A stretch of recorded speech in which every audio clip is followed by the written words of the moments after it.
एक बार भगवान श्री कृष्ण अपने महल में दातून कर रहे थे। रुक्मिणी जी स्वयं अपने हाथों में जल लिए उनकी सेवा में खड़ी थी। अचानक भगवान श्री कृष्ण हंसने लगे। रुक्मिणी जी ने सोचा कि शायद उनकी सेवा में कोई गलती हो गई है, इसलिए भगवान श्री कृष्ण हंस रहे हैं।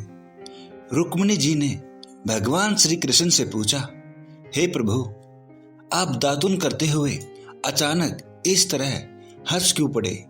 क्या मुझसे कोई गलती हो गई? कृपया आप मुझे अपने हंसने का कारण बताएं। वीडियो में आगे जाने से पहले कृपया करके इस वीडियो को लाइक और हमारे इस चैनल को सब्सक्राइब जरूर करें।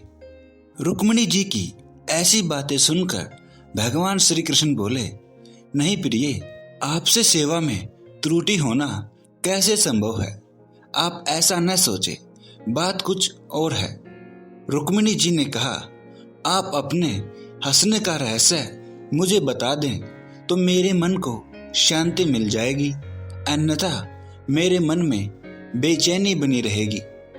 तब श्री कृष्ण ने मुस्कुराते हुए रुक्मिणी जी से कहा, देखो, वह सामने एक चींटा चींटी के पीछे कितना तेजी से दौड़ा चला जा रहा है। वह अपनी पूरी ताकत लगाकर चींटी का पीछा कर उसे पा लेना चाहता है। उसे देखकर मुझे अपनी माया शक्ति की प्रबलता का विचार करके हंसी आ रही है। रुक्मिणी जी ने आश्चर्यचकित होते हुए कहा, वह कैसे प्रभु? इस चींटी के पीछे चींटे के दौड़ने पर आपको अपनी माया शक्ति की प्रबलता कैसे दिख गई? भगवान श्री कृष्ण ने कहा, मैं इस चींटे को 14 बार इंद्र बना चुका हूँ। 14 बार देवराज के पद का भोग करने पर भी इसकी भोग लिप्सा समाप्त नहीं हुई। यह देखकर मुझे हंसी आ गई। इंद्र की पदवी भी भोग योनि है। मनुष्य अपने उत्कृष्ट कर्मों से इंद्रत्व को प्राप्त कर सकता है। 100 अश्वमेध यज्ञ करने वाला व्यक्ति इंद्र पद प्राप्त कर लेता है, लेकिन जब उनके भोग पूरे हो जाते हैं तो उसे पुनः पृथ्वी पर आकर जन्म ग्रहण करना पड़ता है। प्रत्येक जीव इंद्रियों का स्वामी है, परंतु जब जीव इंद्रियों का दास बन जाता है तो जीवन कुलुषित हो जाता है और बार बार जन्म मरण के बंधन में पड़ता है। वासना ही पुनर्जन्म का कारण है। जिस मनुष्य की जहाँ वासना होती है उसी के अनुरूप ही अंत समय में चिंतन होता है और उस चिंतन के अनुसार ही मनुष्य की गति ऊंच नीच योनियों में जन्म होता है। अतः वासना को ही नष्ट करना चाहिए। वासना पर विजय पाना ही सुखी होने का उपाय है।